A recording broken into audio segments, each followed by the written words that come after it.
The emperor's body was never identified. Some said he died among his soldiers as the Roman line collapsed. Others claimed he was carried wounded into a farmhouse where Gothic warriors set the building on fire without knowing who was inside. No grave marked the place. No imperial funeral returned him to Constantinople. Valens, emperor of the Eastern Roman world, disappeared into the smoke of a battlefield his army had expected to control. Around him, the Roman force was being destroyed. Units that had marched beneath imperial standards were pressed together, surrounded and cut apart. Cavalry fled or vanished from the struggle. Infantrymen stood packed so tightly that some could barely raise their weapons.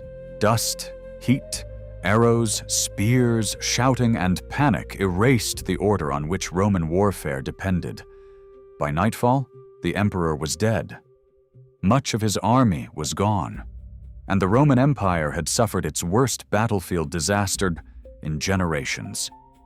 The Battle of Adrianople, fought on August 9th, 378, did not bring down Rome in a single day.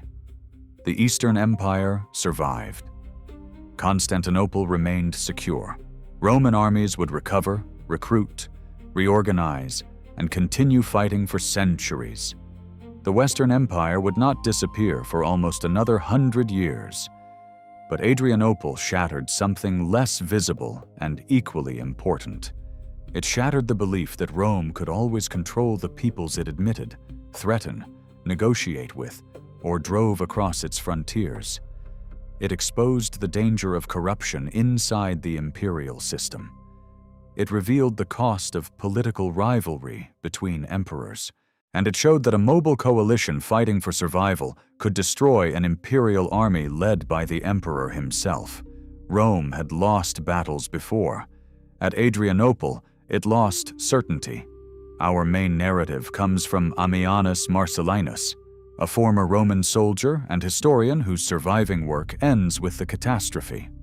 His account is detailed and near contemporary, but it is still shaped by judgment, literary construction, and the Roman search for responsibility. Later writers added other traditions, sometimes moralizing the death of Valens, or simplifying the Gothic forces into a single barbarian mass. Exact army sizes remain debated. The precise location of the battlefield is uncertain. The sequence of the final fighting cannot be reconstructed perfectly. The broad outcome is not disputed. The Roman emperor advanced before all his forces had assembled. Negotiations failed. The battle began in disorder. Gothic cavalry returned at the decisive moment, and the Eastern Field Army was crushed. To understand why, we have to begin 2 years earlier, on the northern bank of the Danube. In 376, large groups of Goths appeared at the river asking to enter Roman territory. They were not arriving as a victorious invading army. They were refugees, migrants, warriors, families, elders, children, animals, and political communities fleeing a danger moving westward from the steppe. That danger was the Huns.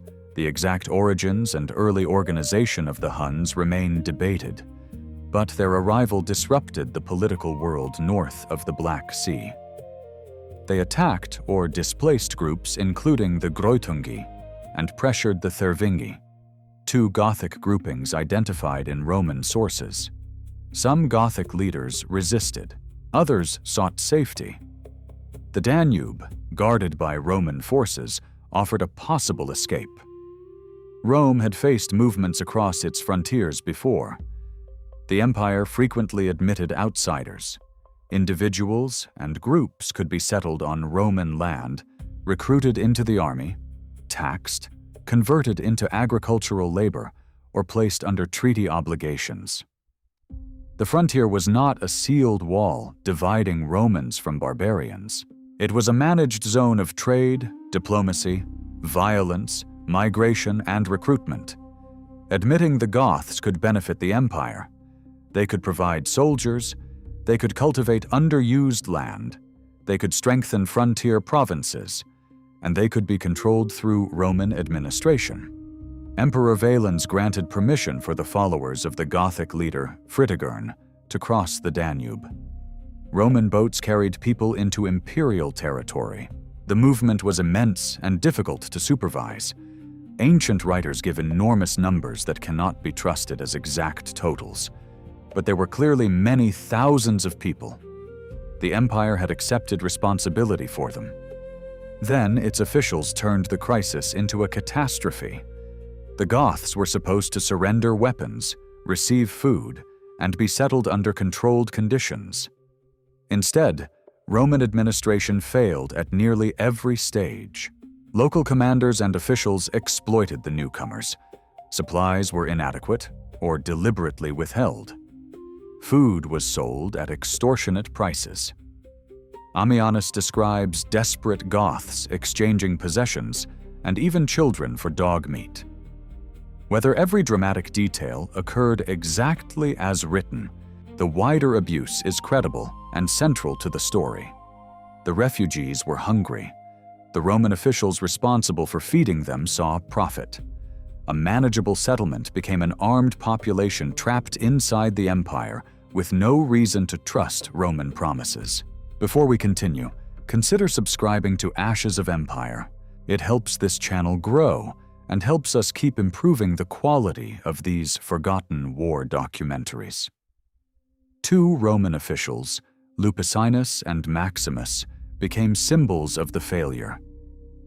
They were responsible for controlling and supplying the Goths in Thrace, but their corruption and incompetence helped produce rebellion. Roman authorities also failed to keep other Gothic groups from crossing the Danube. The frontier system had become overwhelmed. Some newcomers retained weapons. Others acquired them after entering Roman territory. The situation exploded near Marcianople. Lupicinus invited Fritigern and other Gothic leaders to a banquet, possibly intending to seize or kill them. Outside, tensions grew between Roman soldiers and hungry Goths. Violence began. Fritigern escaped and returned to his people. Whatever possibility remained for peaceful settlement collapsed. The Goths rebelled. What followed was not a simple invasion from beyond the frontier. Rome had allowed the people across. Roman officials had abused them. The conflict began inside imperial territory, involving groups that Rome had intended to turn into subjects and soldiers. This made the Gothic War especially dangerous. The Goths knew they could not easily return north across the Danube. The Hunnic threat remained. They needed food, land, security, and leverage. Their families traveled with them. Their wagon circles contained both supplies and non-combatants. Defeat could mean massacre, enslavement, or starvation. They were not fighting only for plunder. They were fighting because the empire had placed them in a position where survival required force. Fritigern proved an effective leader. He avoided unnecessary confrontations when the terrain or circumstances favored Rome. He gathered support, recruited other displaced groups, and used mobility to remain difficult to contain. The rebellion expanded across Thrace. Farms, estates, settlements, and smaller communities suffered. Roman citizens were killed or captured. Gothic forces acquired supplies and horses. Some workers from imperial mines and other marginalized people may have joined them. Rome struggled to respond. Valens was in the east, occupied with the long rivalry against the Sasanian Persian Empire. The Roman Empire of the late 4th century was divided administratively between emperors, though it remained one Roman state. Valens ruled the east. His nephew Gratian ruled in the west after the death of Valentinian I. Both faced their own military pressures. This division could strengthen the empire by allowing emperors to respond to different frontiers. It could also create rivalry An emperor was expected to win victories personally. Military glory supported legitimacy. Waiting for another emperor's army could look like dependence. Sharing victory could mean sharing prestige. These political pressures would matter at Adrianople. In 377, Roman forces fought the Goths at Ad Salices, the Battle of the Willows. The battle was bloody and indecisive. It showed that the Goths could stand against Roman troops, but it did not decide the war. Roman commanders tried to contain the rebellion by restricting movement and supplies. Fritigern's coalition continued to adapt. The Goths also gained cavalry support. This became critical. Gothic groups associated with the Greutungi, along with Alan and perhaps Hunnic warriors, strengthened the mounted element of the coalition. The Alans were known for cavalry warfare, and mounted warriors gave Fritigern a weapon that could transform a difficult infantry confrontation into encirclement. By 378, Valens had negotiated enough stability in the east to turn his full attention toward the Gothic crisis. He moved toward Constantinople and then into Thrace. The pressure on him was intense. The rebellion had exposed Roman weakness close to the imperial capital. The countryside had suffered. The emperor needed a decisive victory. Gratian was also moving east with western reinforcements, but his arrival was delayed. On the western frontier, Gratian had been fighting the Lentienses, an Alemannic group that had crossed the Rhine. He won a significant victory at Argentivaria before continuing toward Valens. Messages passed between the emperors. Gratian reportedly urged Valens to wait until the Western army could join him. Waiting was militarily sensible. Together, the Eastern and Western forces would have greatly strengthened Rome's position. Fritigern's coalition could have been confronted by a larger army under two imperial commands. The Goths were already seeking negotiation at different moments, perhaps hoping to gain time or divide Roman decision-making. But Valens did not wait. Ancient sources suggest several possible reasons. Intelligence may have underestimated the Gothic army, reporting only around 10,000 fighting men. Valens may have believed he already possessed numerical superiority. He may have feared that the Goths would escape if he delayed. He may also have wanted the victory for himself rather than sharing it with Gratian, whose recent success in the West increased the pressure of comparison. We cannot enter Valens's mind with certainty, but the decision was made. The Eastern army would advance without Gratian. This was not necessarily madness. Valens commanded a substantial imperial force. Roman armies had defeated Gothic forces before. The emperor had experienced officers, cavalry, infantry, guards, and troops drawn from different parts of the Eastern Empire. If intelligence about the enemy was accurate, waiting might allow Fritigern to escape or devastate more territory. The fatal problem was that Roman intelligence was incomplete. The force visible inside the Gothic wagon circle was not the whole army. The cavalry was away foraging, and it would return during the battle. On the morning of August 9th, Valens marched his troops from the area of Adrianople toward the Gothic position. The army covered several miles under the summer sun. The men arrived tired, thirsty, and not fully organized for immediate combat. Ammianus describes extreme heat and difficult conditions. The Goths had arranged their wagons in a defensive circle, creating a fortified camp where families, supplies, and warriors could shelter. Fritigern understood that time favored him.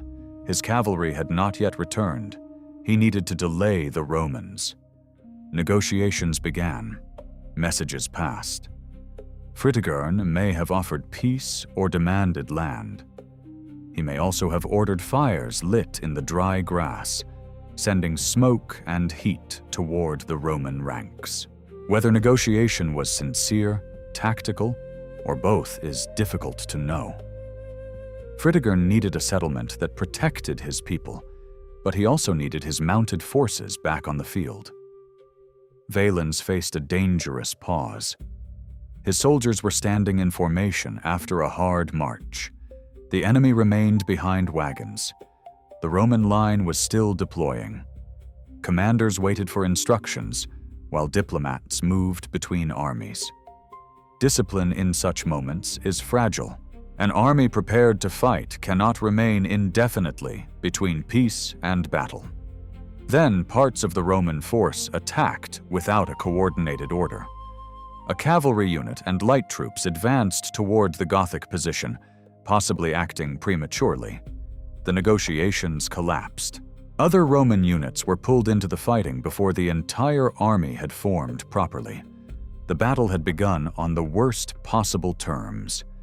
If you want more forgotten conflicts where pride, mismanagement, and one premature decision exposed an empire, subscribe to Ashes of Empire. The battlefield often reveals failures that began far from the sound of weapons. The first Roman attacks struck the wagon circle. Gothic defenders resisted from behind their improvised fortification. The Romans still had a chance. Their infantry was experienced, and a coordinated assault might have broken the Gothic position before the cavalry returned. But the Roman deployment was uneven. The left wing advanced while parts of the right were still arriving. Cavalry action became confused, units lost contact. The army was fighting without the orderly control that gave Roman forces their greatest advantage. Then the Gothic cavalry appeared. The return of the mounted warriors under commanders such as Alathius and Saphrax transformed the battle. Gruthungian, Allan, and other cavalry forces struck the Romans from the sides. The exact composition and sequence remain debated, but the operational effect is clear.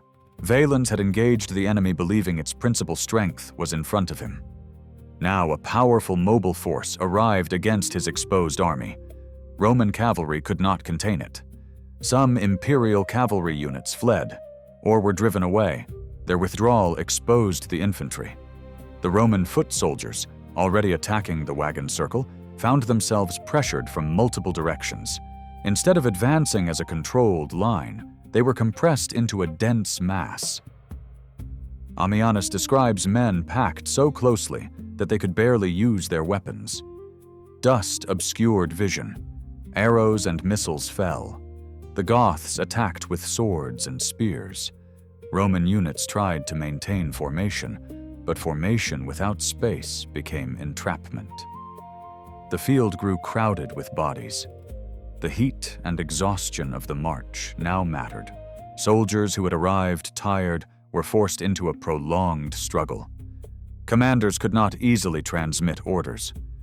Cavalry support had failed. The Roman army's wings bent inward, and the infantry became surrounded. This was not a revolution in which cavalry suddenly made Roman infantry obsolete. Later interpretations sometimes treated Adrianople as the moment mounted warriors replaced the legion as the dominant force in European warfare. That is too simple. Roman cavalry had long been important. Roman infantry would remain effective for centuries. The Goths did not win because one new weapon made all older warfare irrelevant. They won because their cavalry arrived at the decisive moment against an army already committed, disordered, and exposed. Timing destroyed Rome. The imperial troops fought desperately. Elite units and ordinary soldiers held as long as they could. Some formations may have attempted to protect the emperor. Roman officers died in large numbers. The imperial army did not simply dissolve at the first attack. It was ground down inside a tightening battlefield. Valens vanished during the final collapse. Ammianus presents two traditions. In one, the emperor was struck by an arrow and died among the soldiers, his body lost beneath the dead. In another, guards carried him wounded to a nearby building, which the Goths burned. The second story may have been shaped into a moral image, especially because Valens supported the Arian form of Christianity, and later Orthodox writers sometimes connected his death with divine punishment. The manner of his death remains uncertain. Its meaning was unmistakable. A Roman emperor had been killed by rebels inside his own territory. Around him, perhaps 2/3 of the Eastern Field Army was destroyed, according to later estimates based on the sources. Exact casualty figures cannot be known. Ammianus lists senior officers among the dead and compares the catastrophe to Cannae, where Hannibal had destroyed a massive Roman army centuries earlier. The comparison was deliberate. Cannae represented the nightmare of encirclement and annihilation. Adrianople had brought that nightmare back, yet the Goths did not capture Adrianople itself. They attempted to approach or attack the city after the battle, but the fortified defenses resisted them, nor could they take Constantinople. A direct assault on the great capital was beyond their siege capabilities. The Roman state still possessed walls, cities, officials, resources, and armies elsewhere. The empire survived the day. The field army did not. News of the catastrophe spread through the Roman world. Gratian now faced an Eastern empire without its emperor and with much of its mobile military force destroyed. He appointed Theodosius, later known as Theodosius I, to rule the East in 379. Theodosius inherited an almost impossible task. He had to rebuild the army, defend the Balkans, manage the Gothic groups, and restore imperial authority. Rome could recruit new soldiers, but experienced troops and officers could not be replaced instantly. The Eastern government turned increasingly toward negotiation, as well as war. In 382, the conflict ended with a settlement between the Empire and Gothic groups. The exact terms are not fully preserved, and historians debate their significance. The Goths were settled within imperial territory, probably in Thrace, and were expected to provide military service under their own leaders. Later writers and modern historians often associate this arrangement with the concept of foederati, treaty-bound forces living inside the empire. Rome had settled outsiders before. What made this moment significant was the scale and autonomy involved. The empire had failed to disarm and disperse the Goths completely. It had failed to destroy them in war. It now recognized them as an organized military population inside Roman territory. This did not mean Rome had surrendered the Balkans, nor did it mean the Goths were fully independent. But it revealed a changed balance. The people who had entered as refugees and been abused by Roman officials had forced the empire to negotiate after destroying an emperor's army. That was the deeper humiliation. Rome still ruled. But it could no longer pretend that the crisis had been resolved entirely on Roman terms. Adrianople has often been described as the beginning of the end of the Roman Empire. This is memorable, but historically dangerous. The empire had survived much worse internal crises. The Eastern Roman Empire would recover and eventually endure for another 1,000 years as the state now commonly called Byzantium. The Western Empire's fall in the 5th century resulted from many developments: civil wars, fiscal strain, political instability, frontier pressures, military fragmentation, rival emperors, loss of tax-rich provinces, and the growing power of armed groups operating within imperial territory. No single battle caused all of that, but Adrianople revealed several of those dangers in concentrated form. A migration crisis had been transformed into rebellion by corrupt administration. A divided imperial command had placed prestige above cooperation. Unreliable intelligence had encouraged an emperor to act too soon. A Roman army had been destroyed by people the empire believed it could manage. And the settlement that followed left a powerful armed community inside Roman territory. Adrianople was not the fall. It was a warning written at full scale. Ashes of Empire follows the battles where military defeat exposed the deeper fractures inside powerful states. Subscribe to keep exploring the wars that history remembers long after the standards have disappeared. The battle also changed the relationship between Romans and Goths, though not in a simple way. Gothic warriors would continue serving in Roman armies. Gothic leaders would rise through imperial command structures. Some would defend Rome against other enemies.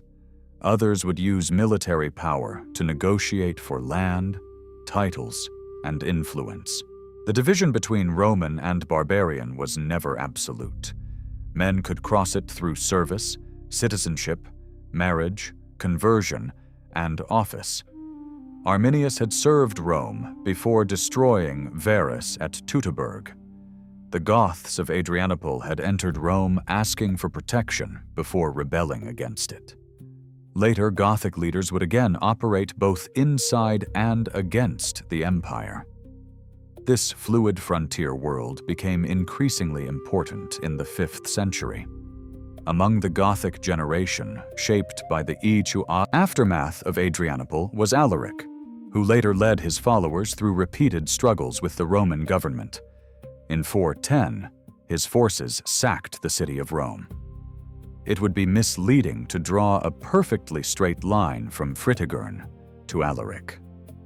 The groups, leaders, and political conditions changed, but Adrianople formed part of the world in which armed Gothic communities learned that Roman governments could be pressured through a mixture of service, rebellion, negotiation, and force.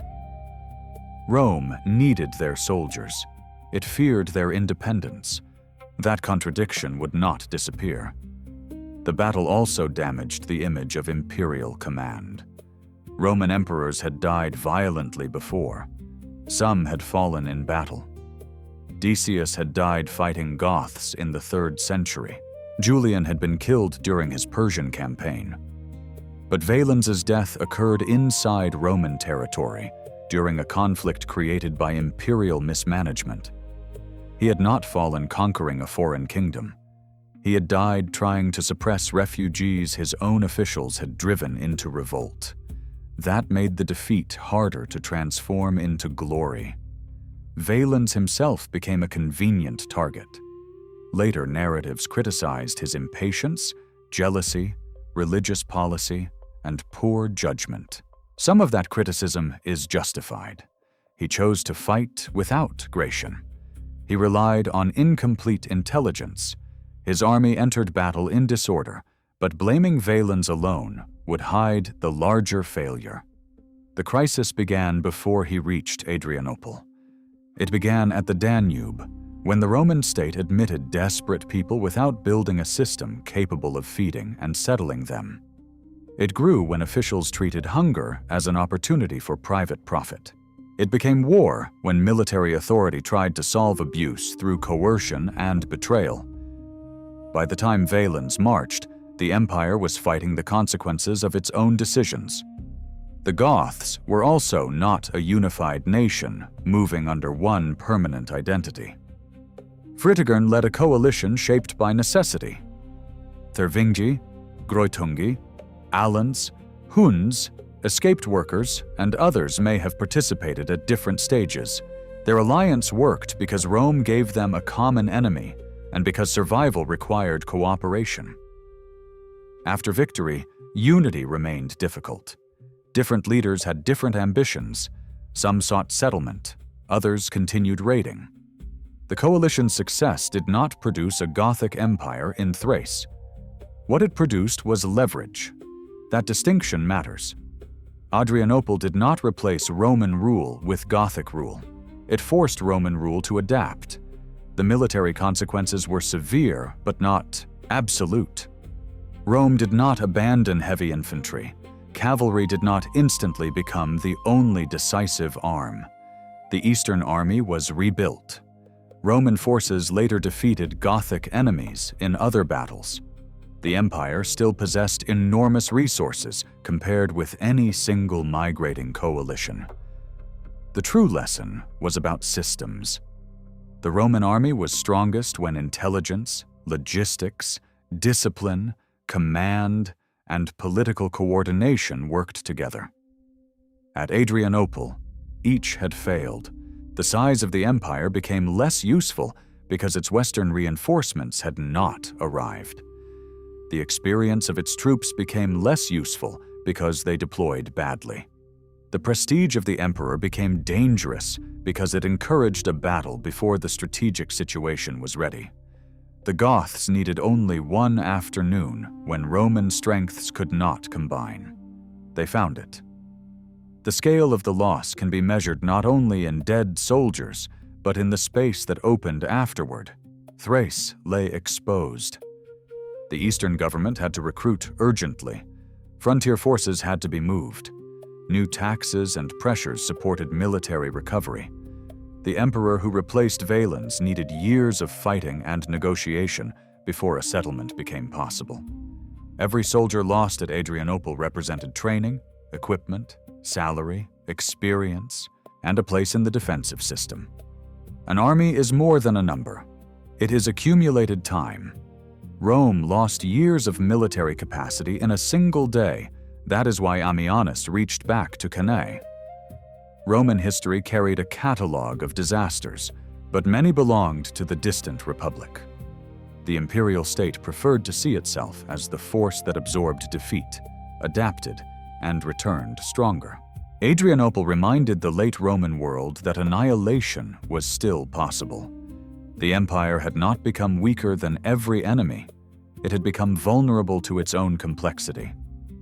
By sunset, the battlefield near Adrianople was filled with evidence of that vulnerability. Senior commanders lay dead. Standards had disappeared. Survivors moved toward fortified cities or scattered across the countryside. The emperor could not be found. The Goths held the field, but still faced an empire too large to conquer outright. Neither side had achieved a complete future. The Goths had survived and won, but still needed land and security. Rome had survived as a state, but had lost the power to dictate without negotiation. That uneasy reality shaped the settlement that followed. The Battle of Adrianople deserves to be remembered, neither as the exact moment Rome fell, nor as an isolated accident without long-term meaning. It belongs between those extremes. It was a decisive defeat whose consequences were contained, but never entirely erased. It changed Roman assumptions.